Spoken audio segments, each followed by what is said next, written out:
Então, pessoal, bem-vindos à aula número 12 do curso de cálculo em várias variáveis, ofertado pela Universidade Federal do Maranhão, aqui no campus de Balsas. Então, nós estamos estudando funções escalares.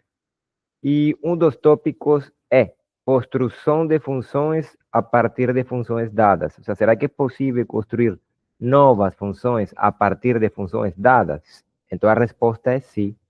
E um primeiro exemplo que nós fornecimos foi restrição. Então, restringindo uma função dada, dá para construir outras funções.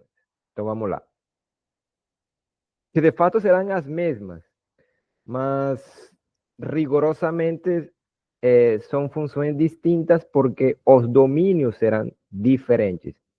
Então, beleza. O único que teriam em comum seriam as fórmulas. Então, vamos lá. Um primeiro exemplo é esse aqui.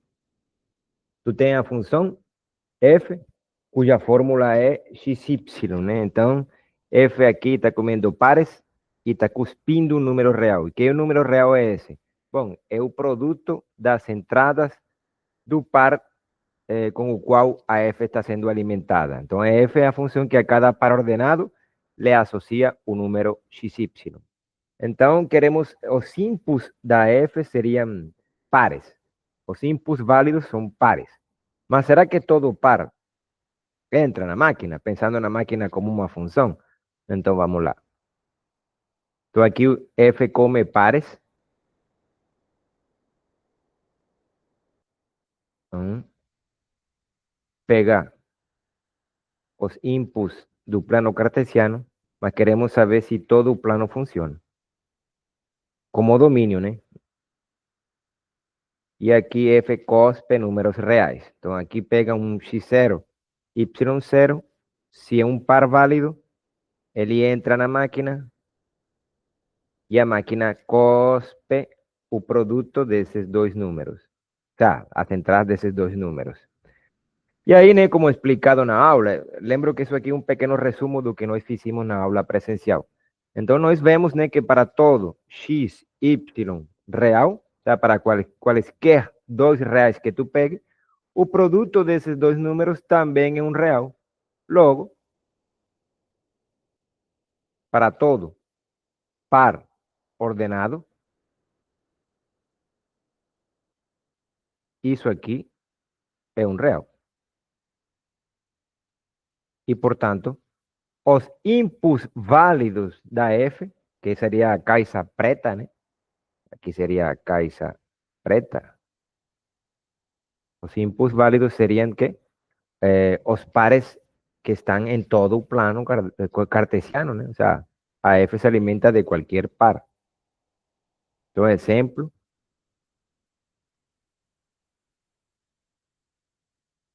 Si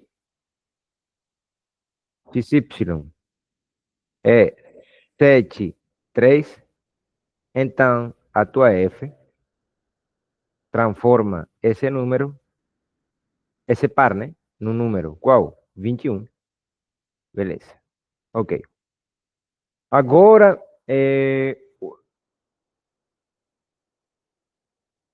portanto, aqui ó, faltou portanto, porque nós estamos tentando descobrir quem é o domínio. O domínio da F é todo R2. Beleza. Uma coisa que ficou, né, no ar é saber quem é o conjunto imagem da F. E lembra que para descobrir isso aí, né, tu precisa fazer algumas coisas, né, raciocinar de alguma forma. Então, olha só.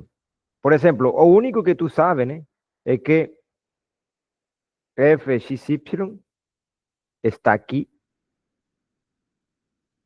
para todo. Isso é o único que tu sabe. O sea, é verdade que a imagem, ou seja, é verdade que a imagem da F está contida em R. Isso aí, claramente, porque a função é uma função escalar. Mas tu não sabes se é todo o intervalo. Então, por exemplo, digamos que aqui tu pega 4. 4 é um número real. Mas 4 está na imagem? Essa é uma pergunta que tu te faz, que tu poderia te fazer. 4 é um elemento da imagem? Então, sim, 4 está na imagem. 4 está na imagem da F, pois, se tu pega aqui 4, 1, esse para aqui, ele se transforma em 4 vezes 1 e aqui te dá 4. O sea, 4 é cuspido pela máquina. Por quê? Porque ele está vindo de pelo menos um par que está no domínio da F. 0 também está na imagem, pois F de 0, 0 é 0. Afirmação 1. Se C é maior do que 0, então F de C, então C está na imagem.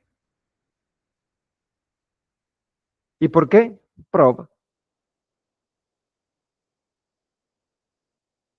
Aprovação. Sim. Pronto, essa é a prova. Ou seja, tu descobre aqui, ó. Digamos que aqui está C e aqui está C. Então, isso aqui é C.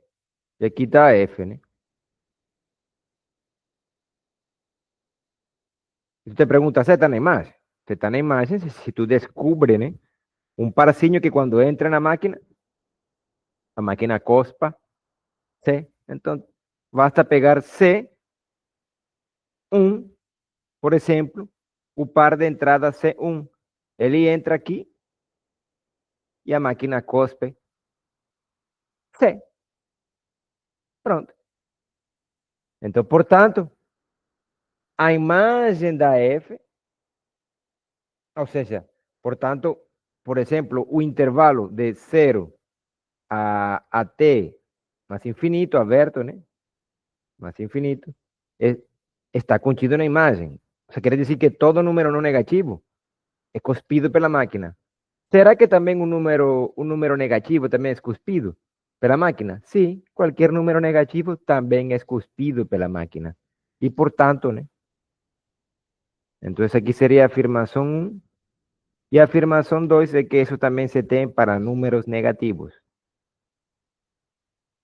Se D é um número negativo, então D está na imagem.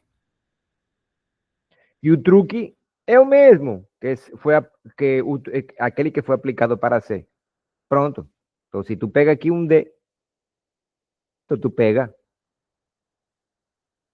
um D negativo, sendo qualquer número, né? Negativo, então tu pode pegar D, o par de 1. E o par de 1, quando entra na máquina, a máquina o transforma em D.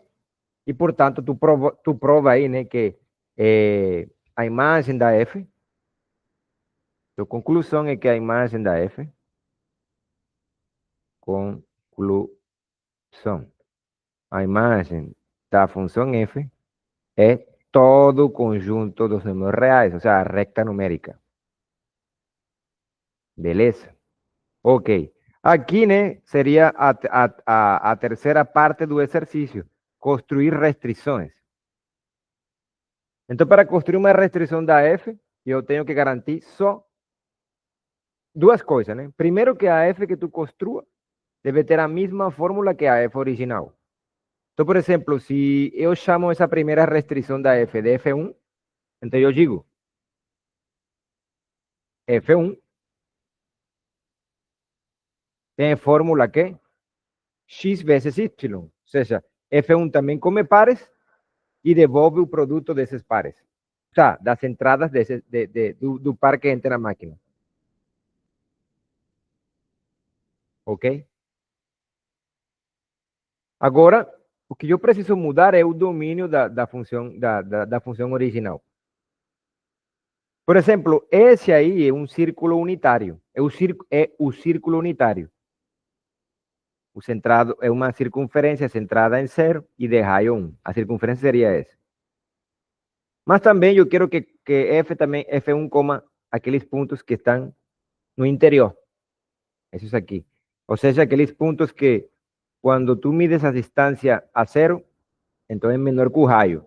E aquele ponto que o tamanho seria zero, ou seja, a distância desse ponto a O é zero.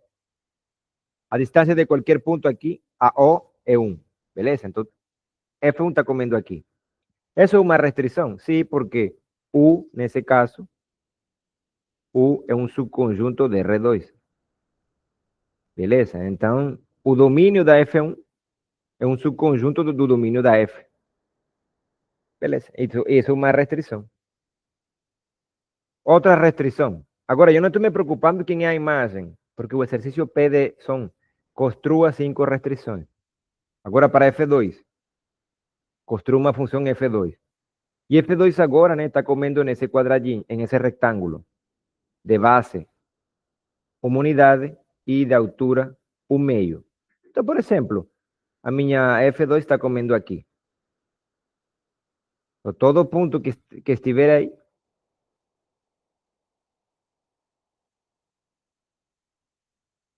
a minha F2 o transforma em quê?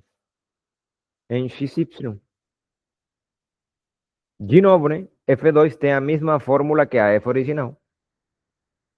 A única diferença é que agora os pares com os quais tu alimenta a tua função está no conjunto ômega, e ômega é esse retângulo. Né? Ômega, eu vou descrever ômega de forma analítica. É o produto cartesiano desse intervalo aqui, vezes esse intervalo aqui. Então, dá para escrevê-lo de forma analítica. Então, ômega é esse conjunto. E geometricamente, ômega é esse retângulo. Aqui, como produto cartesiano, de forma analítica. Aqui uma foto, né, geométrica. Tu dá a geometria do conjunto. O conjunto é um retângulo. Aqui, de forma analítica. Aqui qual é a condição que um elemento que está aqui tem? Beleza?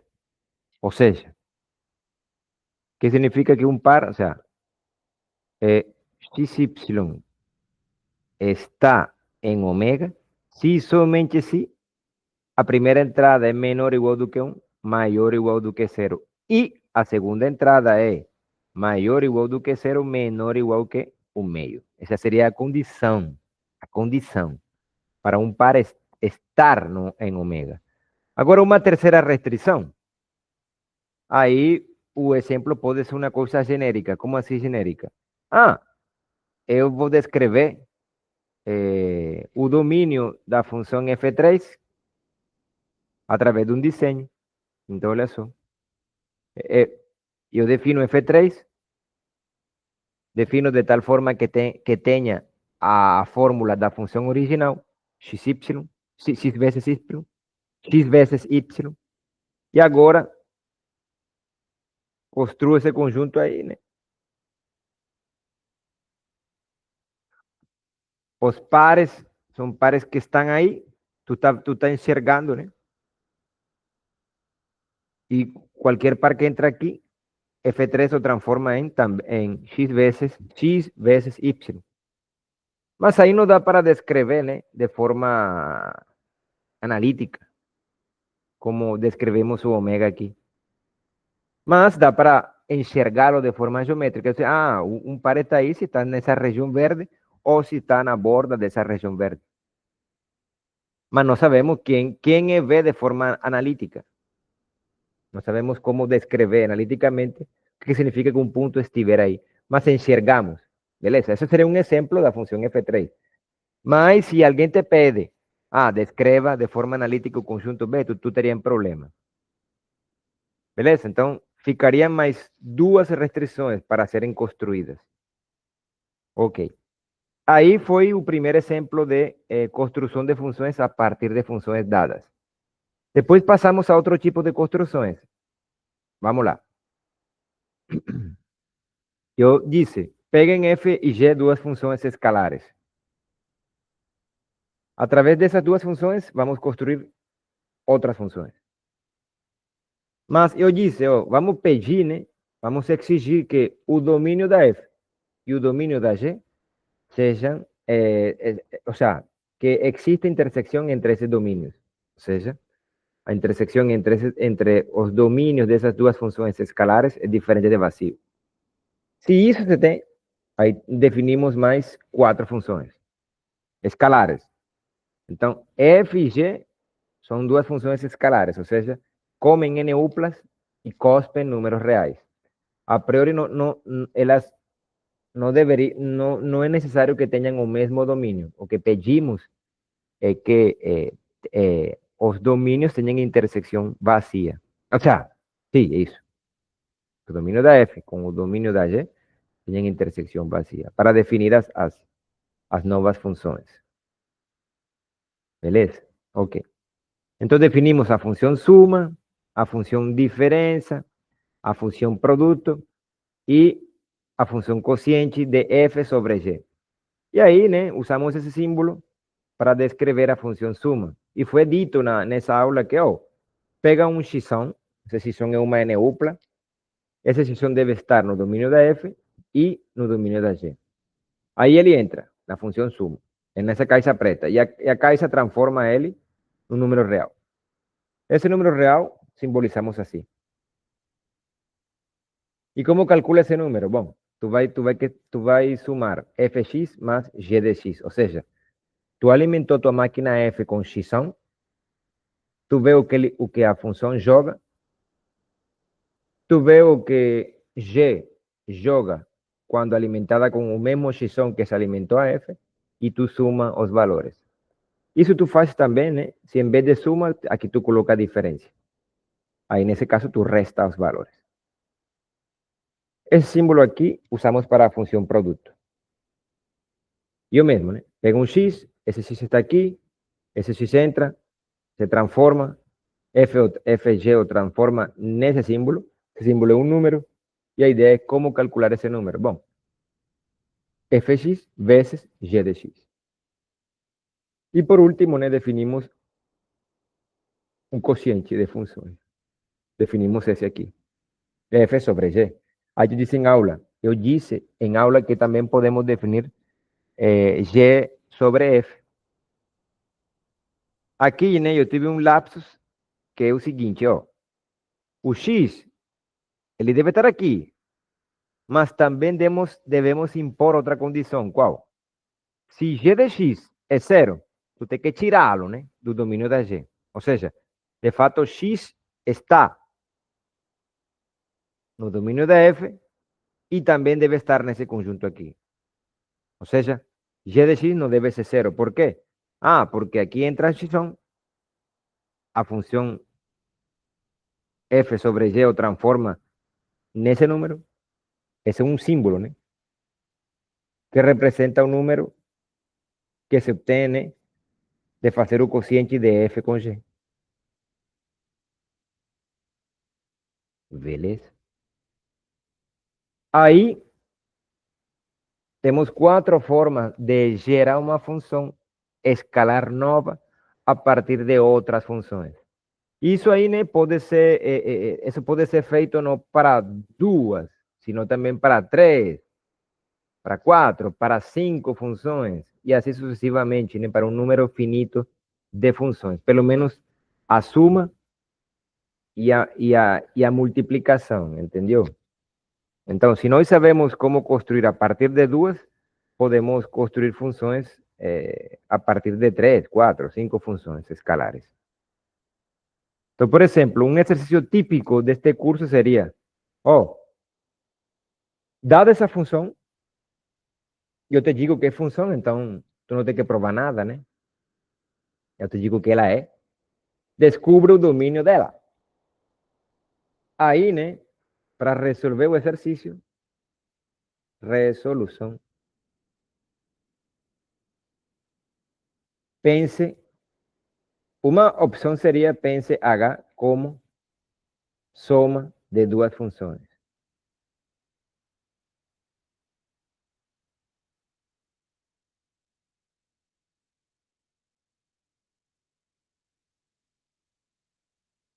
A saber,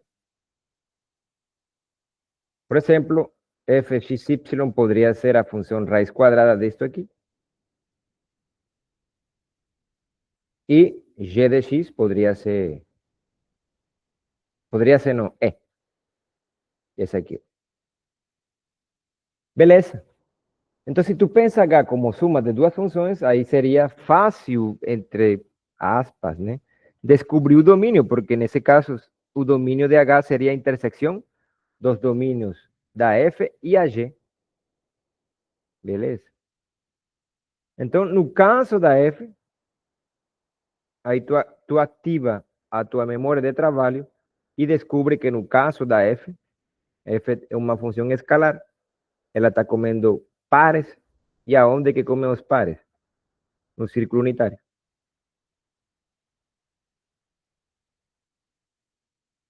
U, aqui é O, e aqui rádio 1. Beleza? Então ele está comendo aí.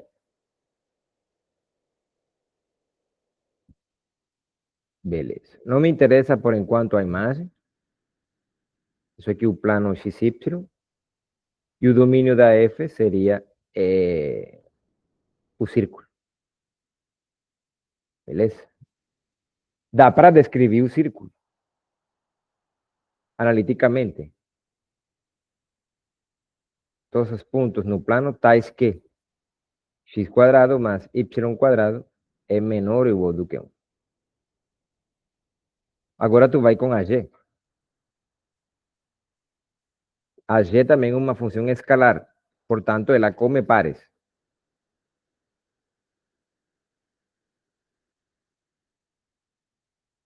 Por enquanto, não me interesso com a imagem. Agora, qual é o domínio da G? Bom, eu tenho que garantir que os pares que entrem na máquina produzam, né, na saída, no output, números reais.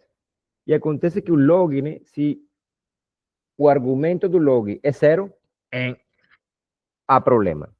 Ou seja, que, por exemplo, pontos pares no eixo Y, no eixo X, não são aceitos. Por quê? Porque esses pares entram, a função devolve inicialmente o produto de quem? De X vezes Y, e o log de zero não está definido. Então, isso não podes pegar pares aqui. A máquina não aceita aqui.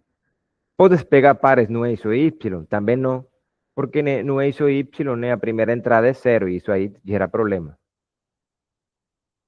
Podes pegar pares de tal forma que a primeira entrada sea positiva e a segunda sea negativa? Não, porque isso gera o produto de números com sinais trocados, dá um número com sinal negativo. Então não pode. Então, por exemplo, aqui não pode, no quarto quadrante não pode, no segundo também não pode. Por quê? Porque no segundo acontece que uma entrada tem sinal positiva, a outra tem sinal negativa e não pode. Então, aonde que tu pega? Não, então tu pega os tus pares no primeiro quadrante e no terceiro quadrante. Aí, nesse caso, o domínio da G seria a união do primeiro quadrante com o terceiro quadrante. Seria a forma analítica. Ou seja, se tu queres descrever isso de forma analítica, seria xy em R2 tais que x maior que zero e y maior que zero. Ou x negativo e y negativo. Então, nesse caso, né, tu está descrevendo tu conjunto de forma analítica. Tu está escrevendo a condição que esses pares devem ter. As entradas, né? Agora, num desenho, é isso aqui, ó.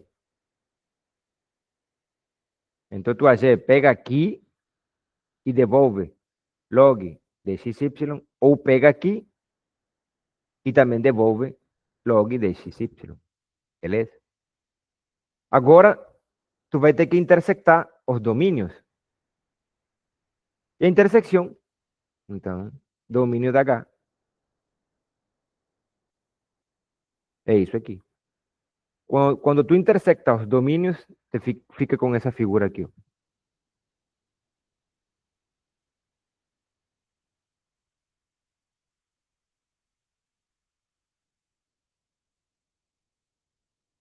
Fica com essa figura, colorir aqui. Só que tu vai ter que tirar isto aqui tu tira, isto aqui tu tira, esta parte tu tira, isto aqui não vale, isto aqui não entra, isto aqui não entra. E aí a tua H só pega pontos.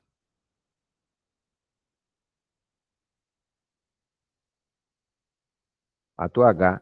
Não me interesso com a imagem, o exercício está pedindo, né, o domínio da H, e o domínio da H é essa região aqui, ó. Essa parte da circunferência, essa região verde, né?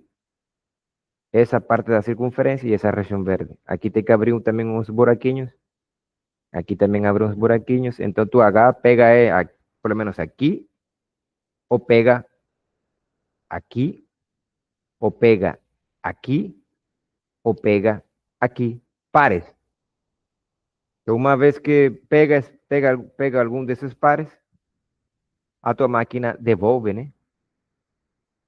A suma. Isso aqui X, isso aqui Y, então tua máquina devolve a suma, né? Fxy mais G de XY. Beleza? Ok.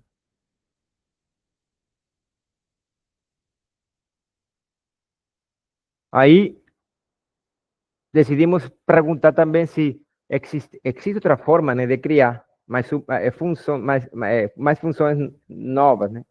A partir de funções dadas. E vimos que sim. Uma outra opção foi, né, a composição entre duas funções.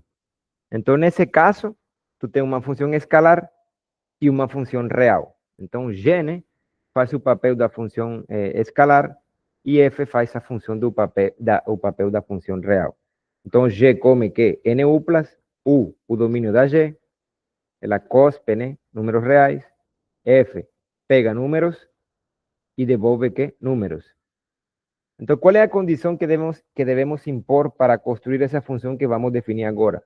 Bom, se a imagem da G está contida no domínio da F, então definimos uma nova função que chamamos de composição de F com G, e a qual notaremos assim.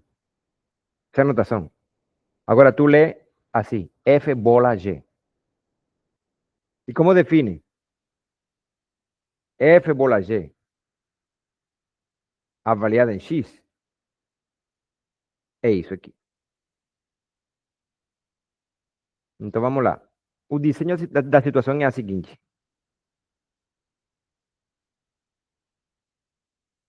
Aqui está U. Vamos supor que esse aqui seja Rn. Isso aqui seja G, né?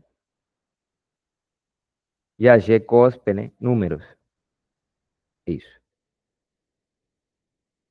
Mas a G se alimenta com NU+. Então aqui entra e a máquina cospe isso aqui. Agora, se imagem da G está contida em um subconjunto do domínio da F, então se define a composição de F com G. Quem é G? Então vamos lá, vamos fazer um desenho. Eu vou deitar isso aí.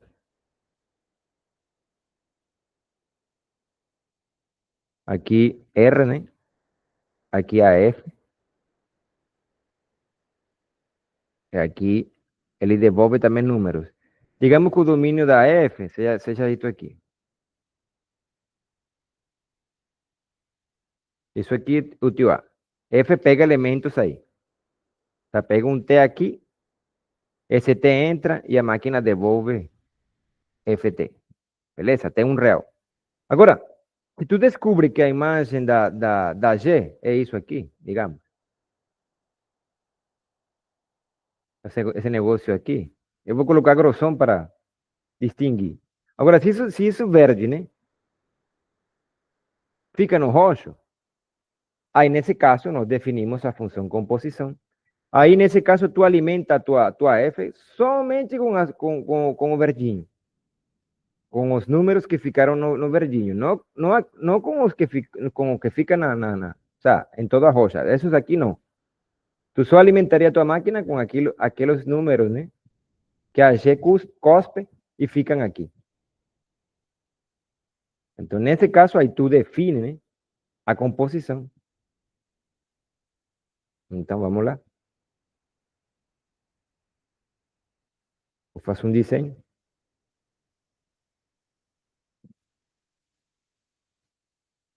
Aqui seria a G.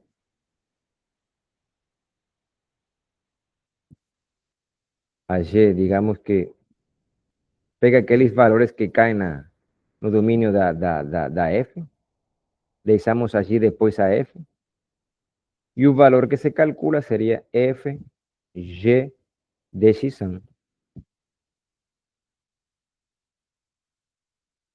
Opa,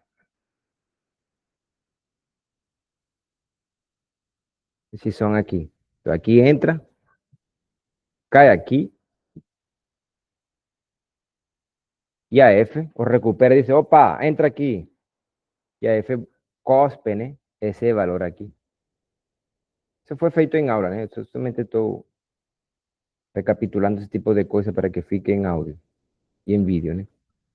Ok. Entonces vamos lá. Entonces nos hicimos un ejemplo. Y el ejemplo fue ese, yo, considera esas funciones ahí. Esa aquí es una función real, la función que a cada t, a función de Bove, el logaritmo natural de ese valor que entra. Y esa aquí es la función escalar que a cada par asocia u cuadrado a primera entrada más a segunda entrada. Y la pregunta era si era posible ¿no? construir a una función escalar. Ahí tú analizas y tú dices, bueno, vamos a ver. A tu Y se la come cualquier par ordenado.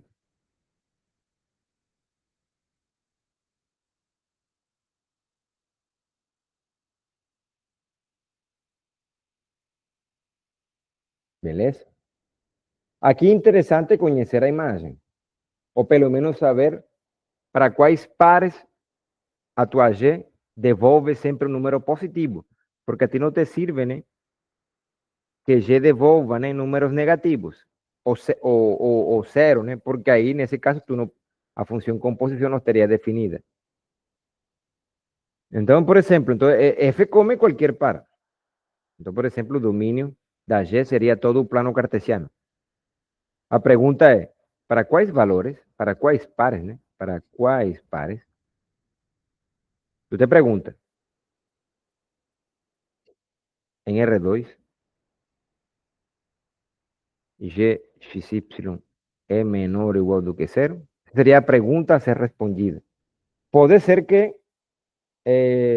G não faça isso. O sea, pode ser que G pegue qualquer par e o transforme em um número positivo. Mas se houver pares em que a função devolve um número negativo ou zero, tu tem que tirá-los do domínio. Então vamos lá.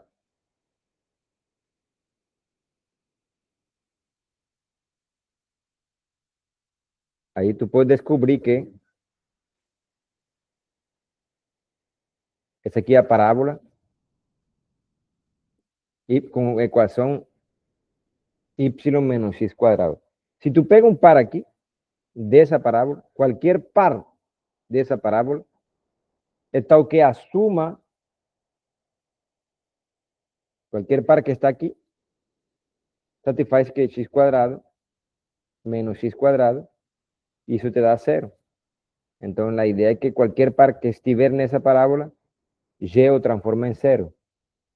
Beleza? Agora, qualquer ponto, qualquer par que estiver nessa região verde,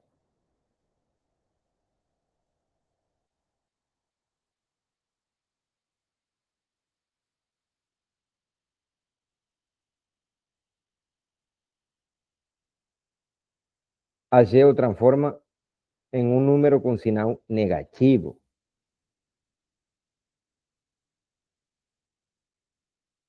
Entonces aquí pega un parzinho, né? X0, Y0. Então, se tu pega isso aqui, isso se me transforma num número negativo, então não me serve, beleza? Esse conjunto aí vamos chamar de ômega, ou seja, ômega é o conjunto dos pares que ficam sobre a parábola e os pontos que ficam nessa região verde. Então, ômega seria os pares que ficam aqui e a região verde. Então, como que tu defines isso aqui? Ó? Então, para todo x, y, tal que está em R2 e não está em ômega, isso aqui é maior que zero. Então, tu dices, opa, de fato, para construir a composição entre essas duas funções, eu vou ter que compor a f com uma restrição da g, porque não é a mesma. Porque o domínio agora, né, o g comia em todo o plano, agora g, agora não me serve que coma em todo o plano. Me serve que coma, né, fora dessa região ômega. Esse ômega ficou feíssimo, né, mas, bom, vou tratar de fazer o melhor. Ômega. Então a ideia agora é que tu tem que pegar por fora de ômega. Uma vez que tu pega por fora de ômega, aí sim, pares, pares. Então, defina a função, a composição se define como, então, H, X, Y se define como F bola G, opa, caiu. ¿De quién? De Xson, mas Xson está nesse conjunto lambda. Vamos chamar que esse conjunto aqui seja lambda, para poupar. Então, lambda. ¿Y cómo se define así? F, deixo agir primeiro a G sobre a N upla e depois deixo agir a F. Então seria F de x quadrado mais Y. Isso vale para o x, né? Para um par aqui. E aí seria log natural de x quadrado mais Y. Pronto. E aí seria a composição entre as duas funções. Então, temos gerado uma nova função escalar. E o que faz essa função escalar? Pega pares.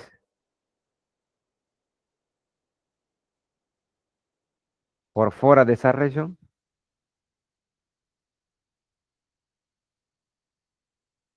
Né? Essa região aqui vermelha é a parábola.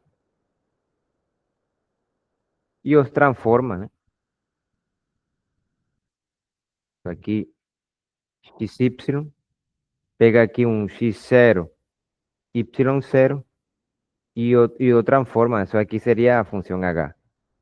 E os transforma em log de x0 quadrado mais y0. É isso que está fazendo.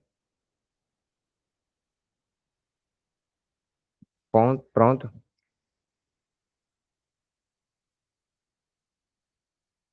Ok? Aí, né, ficamos analisando se essa função aí, com essa fórmula, se poderia expressar como a composição entre duas funções. E a ideia é que sim, essa função que se mostra é a composição entre duas funções. Quais funções? Então, solução. Então, H pode ser pensada como a composição. Então, H é a composição entre f, t real,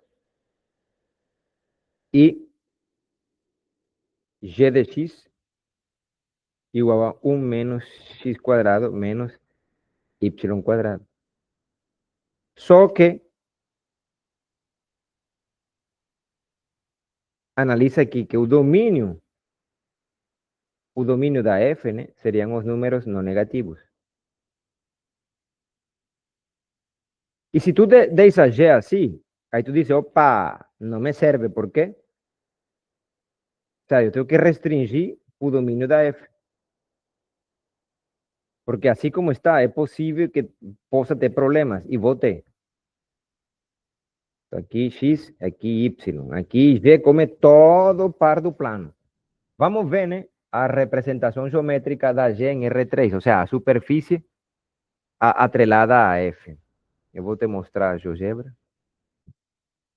Deixa procurá-la primeiro.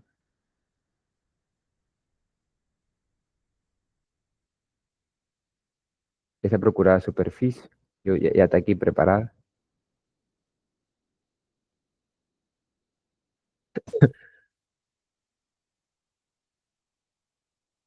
Então, já vou te mostrar.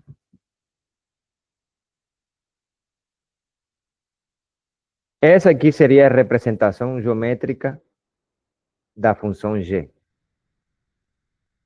Essa aí seria a representação geométrica da função G. É tipo um copo, né? Um copo invertido.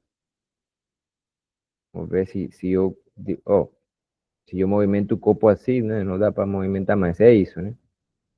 Através desse copo, né? Dá para afirmar quem é o domínio e quem é... Bom, o domínio não, mas pelo menos a imagem daria para conjecturar. Aí tu tá vendo parte da superfície, né? Atrelada à função G. Ok? Aí tu pega um ponto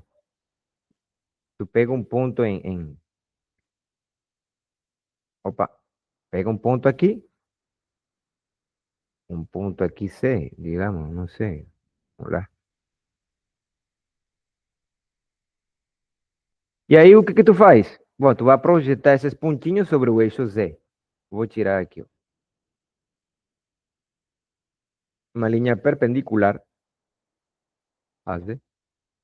A intersecção, né? Entre essa linha e o eixo Z são os números que ficam na imagem. Vou voltar, né, ao desenho. Estou usando o GeoGebra. Vou tirar a perpendicular.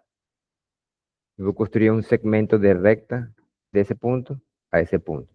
Pronto. Então, olha só.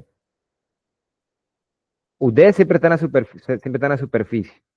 E aí o que eu faço, né, projetar esses pontos sobre o eixo Z. Assim descubro quem são os pontos da imagem, né? O sea, os pontos da imagem, os números da imagem ficam sobre o eixo Z. Mas eu quero saber quem é todo o conjunto de imagem.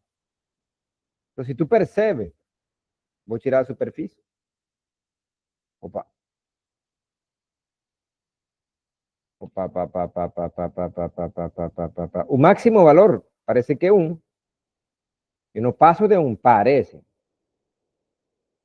E aí, né, o D pode ir descendo.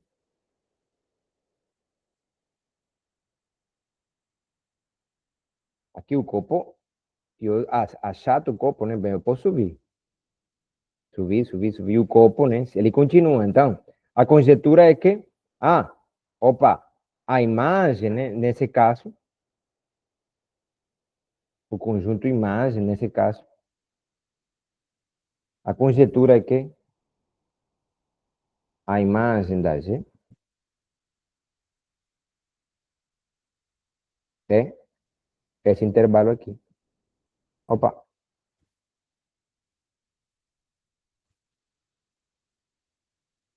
de menos infinito, ok, esse aqui, ó, fechado em um e aberto depois, né? Isso aí. E isso daria um problema. Então, volto o PDF.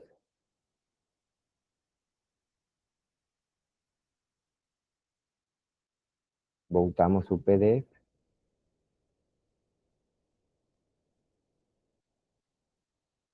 Então, através da superfície, sem fazer contas, concluímos que a imagem é isso aqui. Se tu deixa a tua G se alimentar com todo o plano cartesiano. Mas não me serve. Por quê? Porque nesse caso, né, esse intervalo aqui não está contido nesse aqui. Esse aqui é o domínio da F. Do domínio da F. E para definir a composição entre F e G, eu preciso que a imagem da G esteja contida no domínio da F. Então, o que eu vou fazer é o seguinte. Eu vou fazer um corte bem apropriado. Apropriado, né? Que bem apropriado. Vou cortar. E como é que eu vou cortar? Vou cortar com um plano. Um plano se igual a zero. E quando eu curto, né? Gero duas superfícies. Essa metade, bom, esse pedaço aqui e esse pedaço aqui. Eu vou ficar com esse pedaço aqui. Que é isso aqui. Bom, então esse pedaço, o domínio desse pedaço é o círculo unitário. Esse círculo unitário. O círculo unitário, não é esse círculo unitário, o círculo unitário. Beleza? E a representação geométrica da restrição da G, né? Quando se restringe ao círculo unitário, é essa aqui. Beleza? Ok. E aí, nesse caso, a imagem, né, seria o intervalo de 0 a 1. Beleza? Então, volto o PDF.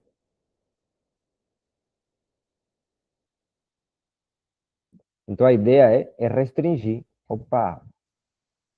O que temos que fazer? Restringir. Temos que garantir isto. Então, para quais pares isso se tem? Para todos aqueles que ficam aqui. Se eu alimento tua G com esses que ficam aqui, aí eu garanto que a imagem seja um intervalo de 0 a 1. E 0 a 1 está metido aqui. Ó. Aí, eu só denotei isso aqui para dizer que, ei, é a mesma fórmula da G, é a mesma. Mas acontece que tu vai alimentar essa função, não já com todos os pares ordenados, não. Com aqueles pares que ficam aqui. Ou aqueles que ficam na borda, na circunferência. Porque nesse caso, esses pares, né, caem no intervalo 0, 1, né?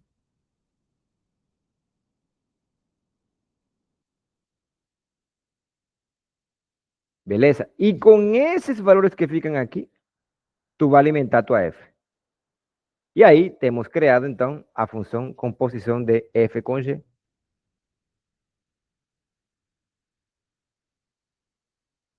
E, de fato, a representação geométrica da H, já tu sabe, né, que é uma semi-esfera. É a parte superior de uma bola, né, de uma bola centrada em 0, 0 e raio 1. Então, essa primeira parte da aula, deixo até aqui. Daqui a pouco gravo a segunda parte da aula.